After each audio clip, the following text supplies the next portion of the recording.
네, 저 없는 사이에 저를 보내려고 그랬는지 금요일이 바뀌었더라고요. 그래서 제가 악착같이 일찍 나와서 앉아 있었습니다.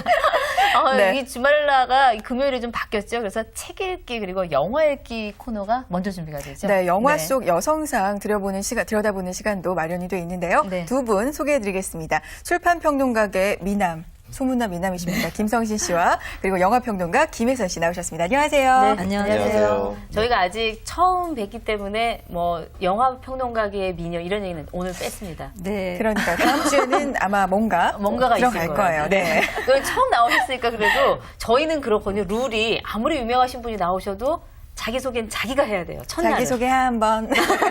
해주시죠. 글쎄, 자기소개하는 걸 굉장히 싫어하는 맞아요. 스타일의 네. 그 사람이라고 할 수 있고요. 결혼 정년기가 아직도 멀었다고 생각하는 노처녀. 그럼 여기서 이쯤에서 결혼 정력이 얼마로 생각하십니까? 50대 정도. 오. 실컷 혼자 살다 음. 외로워지면 찾아야 되지 않을까라는 그 잘못된 생각일지 모르지만 네. 그런 생각을 가지고 살아가고 있는 아, 30대 후반의 노처녀입니다. 노처녀. 네. 예. 50대에 이렇게 혼자 이분을 이렇게 거두실 만한 남자분 남아 계실까요? 제가 생각할 때 네. 분명히 있습니다.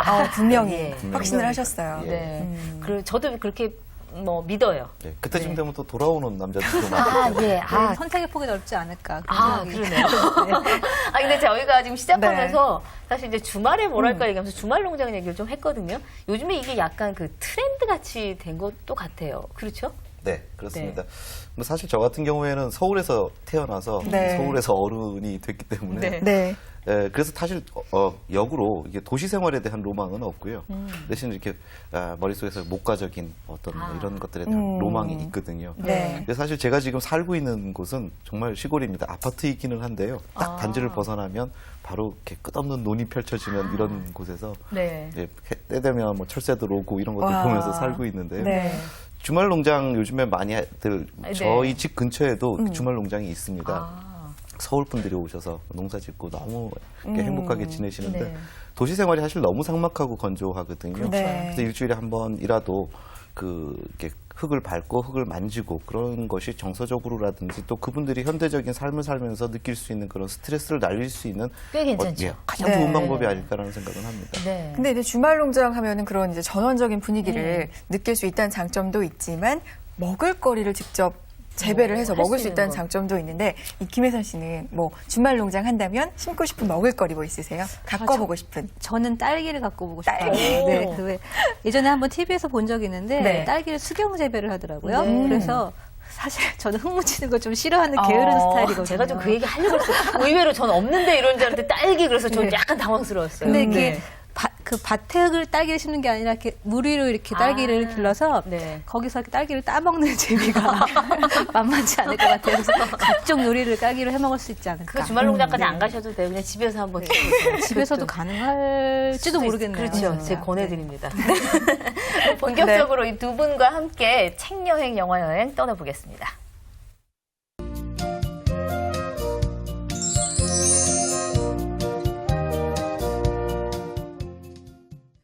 네, 주말 동안 읽으면 좋을 책 한 권 소개해드리는 시간이죠. 마음의 양식 쌓아보는 시간인데요. 김 선생님 오늘은 어떤 책이죠? 네. 네. 비만과 집착의 문화 인류학이라는 부제가 달려 있는데 제목이 FAT, PET 이렇게 돼 있습니다. 이렇게 네. 생긴 책인데요. 네. 그러니까 이 뚱뚱함이라는 네. 것들에 대해서 우리 현대 사회에 사실 조금 지나치게 집착하는 면들이 있거든요. 네. 근데 흥미롭게도 이 뚱뚱함에 대해서 우리가 지금 생각하고 있는 이 모든 바들에 대해서 그러니까 인류가 가졌던 그런 지금 우리의 이 고정관념을 네. 문화 인류학적인 관점에서 해석을 해보는데 굉장히 흥미롭고 다양한 그런 그 문화적인 양상들을 만날 수 있는 책이기도 합니다. 재밌을 것 같아요. 네. 지금 말씀하신 거 보면 여러 네. 가지 얘기가 포함이 돼서 꽤 괜찮을 것 같다 생각이 드는데 네. 일단 이 팻이 말하는 그 상징적인 것부터 좀 얘기를 해볼까요? 뭐 단어 그대로 지방 내지는 뭐 살, 네. 뭐 비만 이런 것을 뜻하는 것이 팻이죠.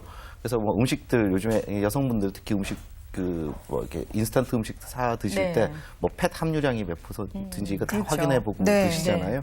근데 이제 그런 정도로 그냥 우리가 우리 건강을 위해서 적당하게 그 지방을 조절하는 이런 이제 건강한 수준이 아니고 사실 이 현대 사회가 끊임없이 사실은 자신의 이렇게 인간의 육체에 대해서 열등감을 가지게 만드는 네. 하나의 하나의 어떤 도구이자 네. 어떤 창으로 지금 그런 부분들을 쓰고 있다라는 거거든요. 그래서 이 책의 어떤 진정한 목적이라면 자기 몸에 대한 정체성, 주체성, 자신의 몸을 좀 사랑할 수 있어야 되는데 네. 사실 이 현대 사회에서는 이 여성들의 특히 여성들이 남성들도 마찬가지지만 그렇죠. 살을 빼야 한다라는 그 강박 관련과 관련돼 있는 산업이 너무나도 많습니다. 많죠. 네. 네. 정말 천문학적인 액수의 산업이 만들어져 있다 보니까 끊임없이 자극을 합니다. 뭐 네. 작은 광고를 하나를 봐도 뭐 살찌지 않아요, 살을 빼야 해요. 네. 그렇죠. 이렇게 계속 네. 나오는데 가만히 끼고만 있어도 열량이 나가는 게 눈에 보이지 않습니까? 뭐 이런 사진.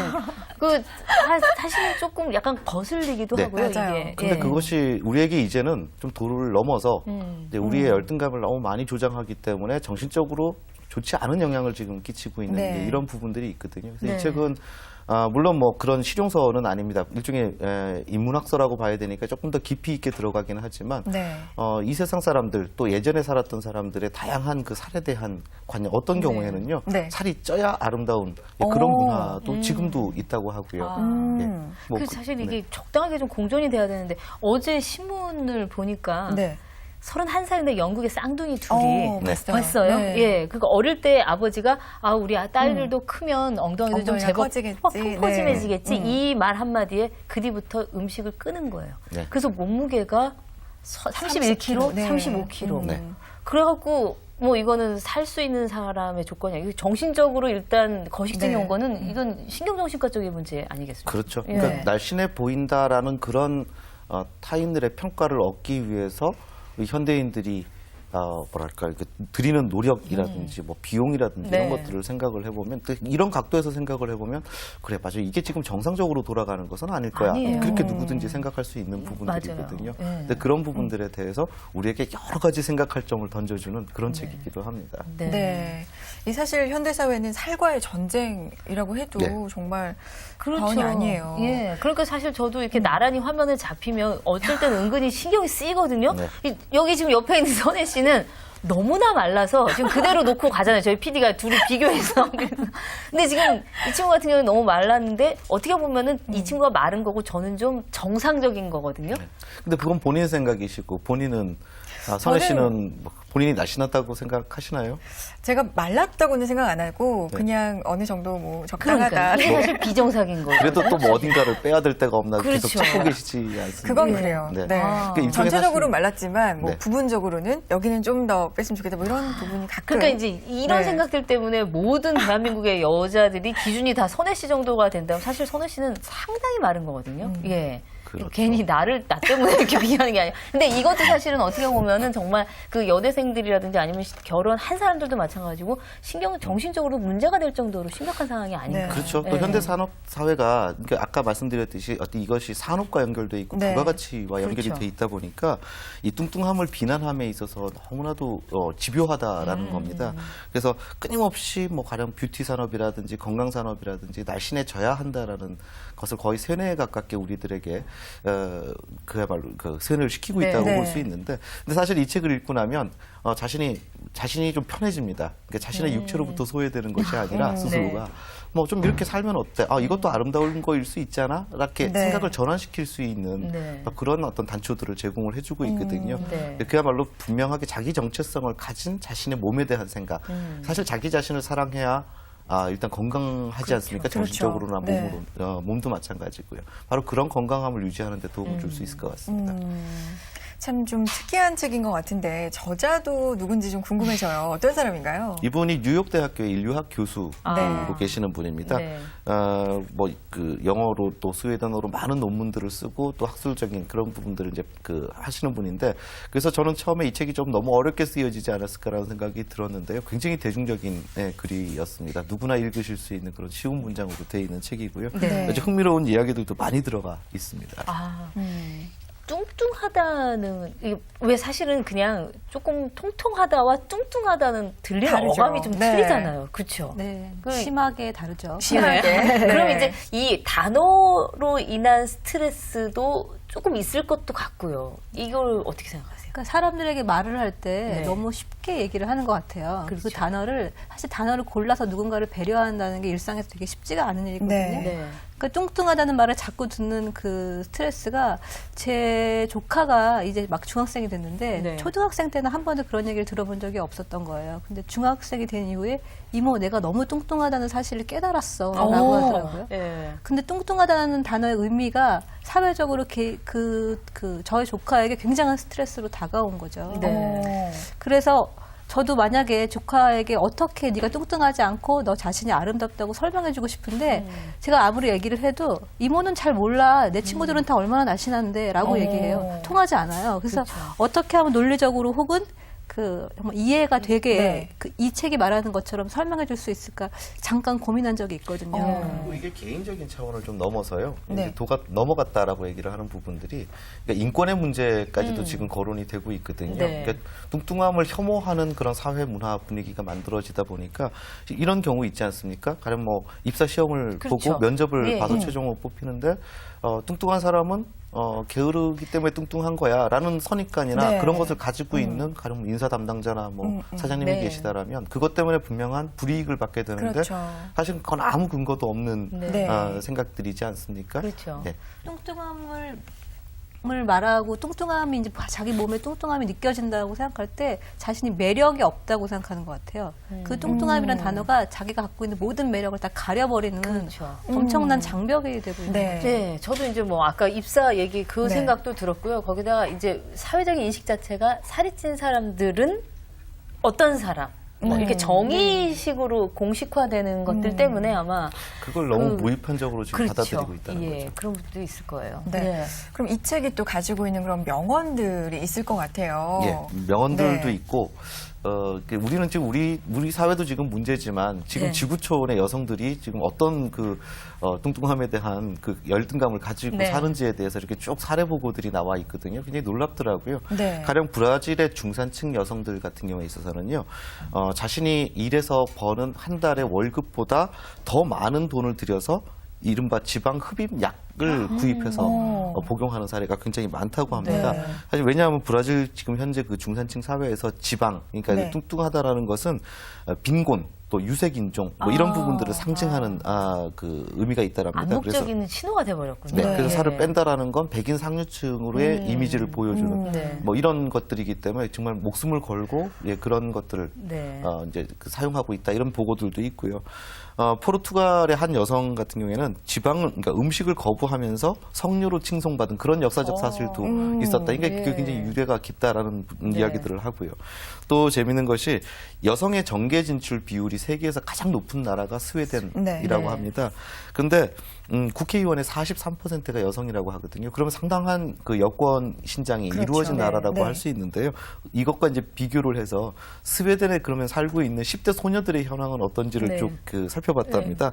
그랬더니 그 10대 소녀들에게 있어서 가장 대화의 중요한 주제는 결국은 살이라는 거였는데 이 자신이 뚱뚱한 몸에 관해서 자유롭게 말하기 위해서는 실제로 뚱뚱해서는 안 되고요. 그 10대 소녀들의 네네. 어떤 문화가요. 네. 그리고 소녀들은 살이 찐 친구에게는 마치 전염병에 옮길 어머. 것 같은 그런 네. 느낌을 줄 정도로 가까이 하지 않고 그야말로 왕따가 이루어지고 있는 네. 그것이 이 여성 뭐랄까 여권 신장이 가장 잘 돼 있는 스웨덴 같은 나라에서도 그런 네. 문화가 있다라고 얘기를 하고 있습니다. 어찌 보면 사실 이제 그런 분들이 많이 보여야 되는데 그런 네. 분들이 숨어버리고 그러고 이제 조금 마르거나 뭐 이렇게 정말 예쁘고 그런 사람들이 네. 많이 노출되니까 이게 문화라는 것이 좌우되는 것이 아닌가 싶은데 어쨌든 여러 가지 뜻을 품고 있기 때문에 네. 읽어보시면 많은 생각을 하게 되는 그런 책이 아닐까 네. 그런 생각이 이 듭니다. 단순히 뚱뚱하다는 것이 네. 그냥 살이 쪘다라는 것이 아니라 각국마다 정말 다양한 의미가 있다는 사실을 좀 흥미롭게 알 수 있었고요. 또 요즘 노출의 계절 여름이 네. 성큼 다가왔잖아요. 다이어트 하시는 여성분들 참 많은데 한 번쯤 읽어보시면 좋을 책인 것 같습니다. 다음 주에도 유쾌한 책 읽기 기대해 보겠습니다.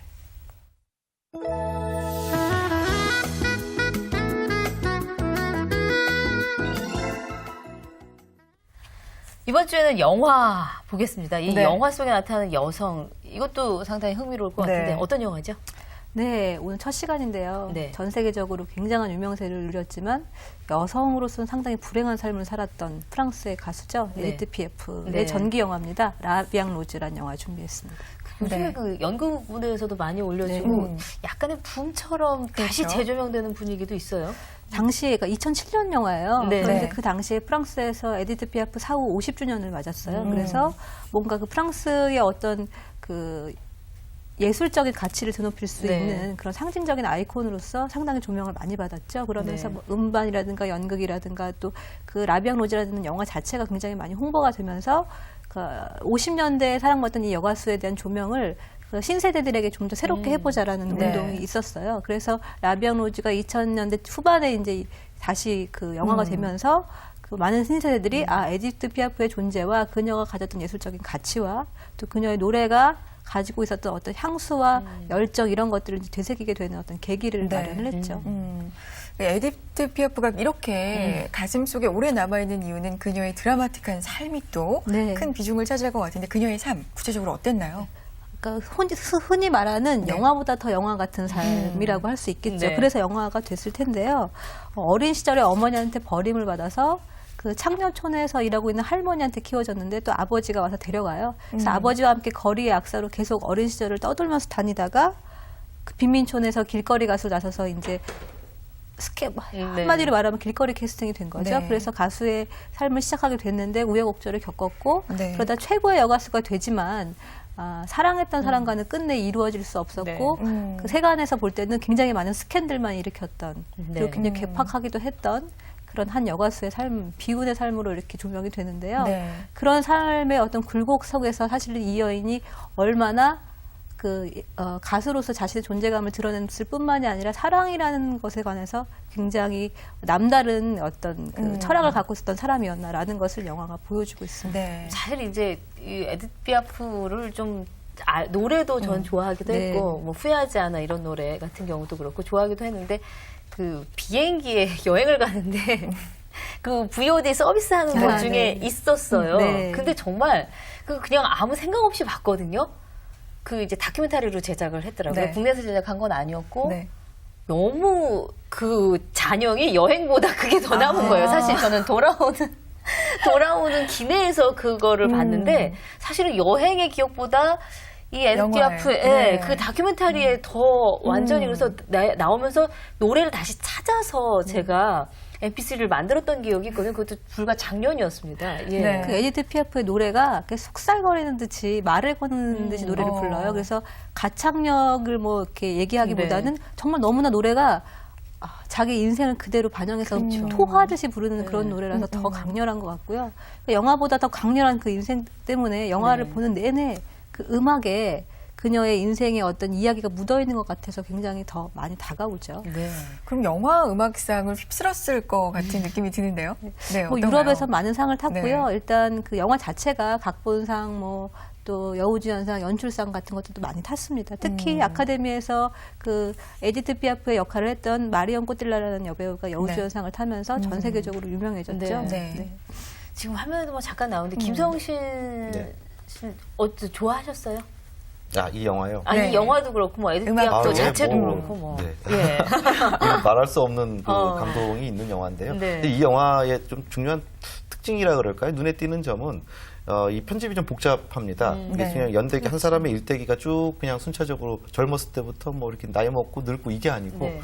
막 절정의 어떤 성공을 맛볼 때 그리고 네. 또 절정의 어떤 아주 행복한 사랑을 할 때 느닷없이 갑자기 노년에 거의 마치 미라처럼 늙은 그 모습으로 다 왔다가 교차 편집이 돼요. 예, 왔다가 하게 됩니다. 근데 여기에 감독이 원하는 어떤 메시지가 담겨 있다는 생각이 들어요. 그러니까 네. 결국 아무리 그 끊임없이 성공을 해도 또 아무리 아름다운 사랑을 해도 결국은 소멸하는 것이 인간의 운명이지 않느냐. 그 관점에서 보면 또 굉장히 슬픈 영화인데 네. 사실 그런 면에서 영화는 또 꼭 그 다음에 한 걸음 더 나가는 것 같아요. 이게 뭐냐면 영화 속 에디트 피아프가 이렇게 대사하는 부분이 저는 기억에 남거든요. 그 핏빛을 장밋빛이라고 부를 수 있는 것은 인생을 정말 치열하게 살아낸 사람들만의 특권이다. 네. 뭐 이런 얘기들을 하는데 이게 주제인 것 같아요. 멋지게 한 인생 살고 난 다음에 자신이 걸어온 인생에 대해서 모자를 벗어서 인사를 할 수 있는 삶. 결국 소몰에 가서 슬프지만 그런 삶이야말로 진정하게 아름다운 삶이지 않느냐. 네. 그런 메시지를 전하는 것 같습니다. 영화평론가시네. 그러시면 저랑 다르게 제가 나오지 않아도 될 것 같습니다.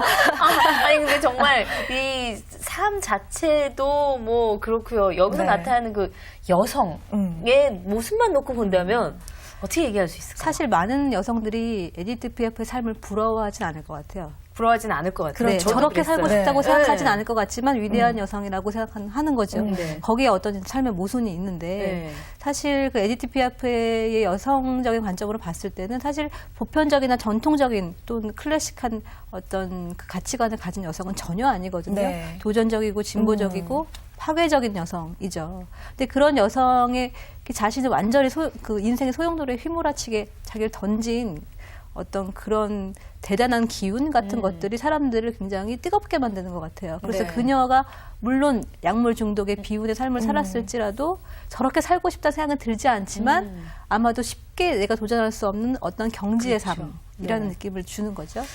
저는 그런 생각도 들었어요. 이게 계속 뭐 이렇게 남자를 만날 때도 그 작품하고 연관돼서 그거에 대한 치열하고 이런 걸 봤을 때 처음에 태어날 때부터 외로움으로부터 시작된 사람이었기 때문에 부모에게 버림받고 뭐 이런 그 외로움 한 켠을 결국 끝까지 채우지 못하고 그 외로움을 채우기 위해서 끝까지 치열하게 노래와 사람과 이러지 않았나라는 생각이 사실은 네. 그걸 네. 보고 좀 들더라고요. 영화의 예. 마지막에 그 후회하지 않으라는 유명한 네. 이제 네네. 노래가 등장을 하는데 네. 사실 저는 그 영화를 보고 그 가사가 너무나 와닿았어요. 처음에 예전에 그 가사를 들었을 때는 그런 느낌인지 전혀 몰랐거든요. 네. 근데 에디트 피아프의 일생을 보고 난 뒤에 흘러나오는 그 후회하지 않아는 정말 남다르더라고요. 그리고 자기 인생이 그렇게 굴곡이 많고 파도가 넘쳤는데 네. 후회하지 않는다고 말할 수 있는 사람이 몇이나 될까라는 정말 생각이 후회하지 들죠. 않았을까?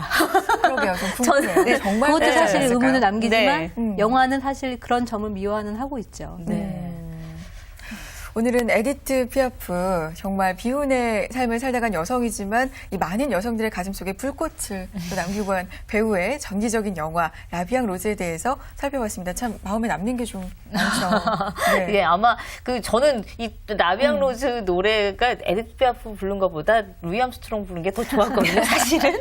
근데 그걸 보고 난 다음에는 아니구나. 왜냐면 그전엔 약간 좀 끓는 목소리라고 생각을 해서 약간 좀 뭐라 그럴까 너무 한서린 목소리 같아갖고 약간 거북한 부분이 네. 있었어요. 약간은. 그냥 들었을 땐 그런 느낌이 예, 있죠. 근데 그거를 이해하고 나서 들으니까 한번 다시 들어보세요. 삶을 그러니까 이해하고. 예, 그러고 네. 나서 보니까는 루이 암스트롱보다는 좀 틀리구나라는 느낌이 좀 들더라고요. 네. 개인적인 얘기로 마무리하게 됐는데, 네. 네, 다음 주에도 어떤 영화 소개가 될지 참 궁금해지고요. 오늘 두 분 고맙습니다. 다음 주에 감사합니다. 뵐게요. 감사합니다.